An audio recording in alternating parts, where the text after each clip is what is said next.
വെറും 5 വയസ്സുള്ളപ്പോഴാണ് ആ കുട്ടി ആദ്യമായി മഹാത്മാഗാന്ധിജിയെ കാണുന്നത്. സൈമൺ കമ്മീഷനെതിരായുള്ള പ്രതിഷേധ പ്രകടനത്തിൽ പങ്കെടുത്ത് സൈമൺ ഗോ ബാക്ക് എന്ന മുദ്രാവാക്യം മുഴക്കുമ്പോൾ ആ കുട്ടിക്ക് പ്രായം വെറും 8 വയസ്സ്. പറഞ്ഞു വരുന്നത് ഉഷ മേത്തയെ കുറിച്ചാണ്. ഇന്ത്യൻ സ്വാതന്ത്ര്യ സമരാഗ്നിയിലേക്ക് വളരെ ചെറിയ പ്രായത്തിൽ തന്നെ എടുത്തുചാടിയ വ്യക്തിത്വമാണ് ഉഷ മേത്തയുടേത്.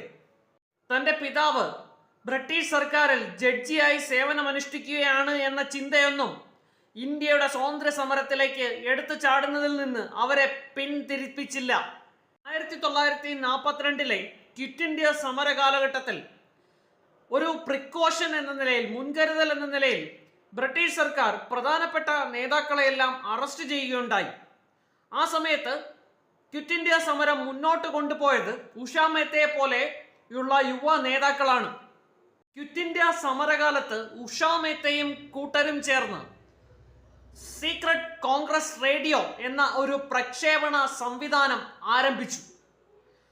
നേതാക്കളുടെയും മറ്റും റെക്കോർഡ് ചെയ്ത പ്രസംഗങ്ങൾ അവർ സംപ്രേഷണം ചെയ്യുകയും അതുവഴി ക്വിറ്റ് ഇന്ത്യ സമരത്തിന് ഊർജം പകരാൻ സാധിക്കുകയും ചെയ്തു.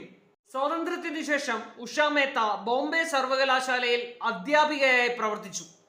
1998 രാജ്യത്തിൻ്റെ രണ്ടാമത്തെ പരമോന്നത സിവിലിയൻ ബഹുമതിയായ പത്മവിഭൂഷൺ നൽകി ഭാരതം അവരെ ആദരിച്ചു.